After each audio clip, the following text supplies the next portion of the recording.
नमस्कार मित्रांनो, आपला गोपाल या चॅनलवर आपल्या सर्वांचं सहर्ष हार्दिक स्वागत आहे। या ठिकाणी आज आम्ही जगप्रसिद्ध असं आमच्या गावाला लागून असलेलं लोणार सरोवर या ठिकाणी भेट द्यायला आलेलो आहोत। या ठिकाणी अगोदर इथे करायची असते नाव नोंदणी। या ठिकाणी नाव नोंदणी केल्यानंतर आपण जाऊ शकतो आतमध्ये। आमचे मित्र समोर पाहू शकता, आपण तिथे जात आहे। हे पाहू शकता, आम्ही निघलोय आता खाली धारेसाठी। झटाझटा आणि पटापटा प्रभू का नाम, जय श्रीराम, जय जय श्रीराम, जय श्रीराम। हे पापड ठेव। अरे भाज्या तुमची प्रसिद्ध असं लोणार सरोवर या ठिकाणी आपल्याला पहिला लुक दाखवण्यासाठी आम्ही तयार आहोत। पाहू शकता, आणि आपला मोबाईल काही एवढा स्मार्ट नाही त्याच्यामुळे खूप प्राचीन असे दरवाजे या लोणार सरोवरामध्ये उतरण्यासाठी धारेकडे जात असताना, आणि हे आमचे सर्व मित्र मंडळी।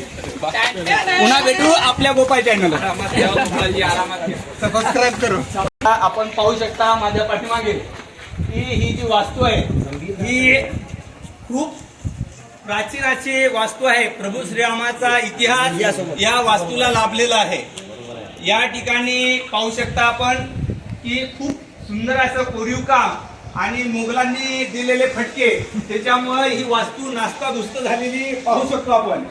आणि खरोखर हे आमचं अहोभाग्य आहे की या परिसरामध्ये वावरण्याचं जे भाग्य आहे हे आम्हाला भेटलेलं आहे। आपल्याला ही लोणारची जगप्रसिद्ध धार आहे, ही 12 महिने चालू राहते। आणि असं म्हणलं जातं की हे नदीचं पाणी आलेलं आहे, गोदावरी नदीचं पाणी आलेलं आहे असं या ठिकाणी सांगण्यात येत असते। अगोदर या ठिकाणी आंघोळी करता येत होत्या।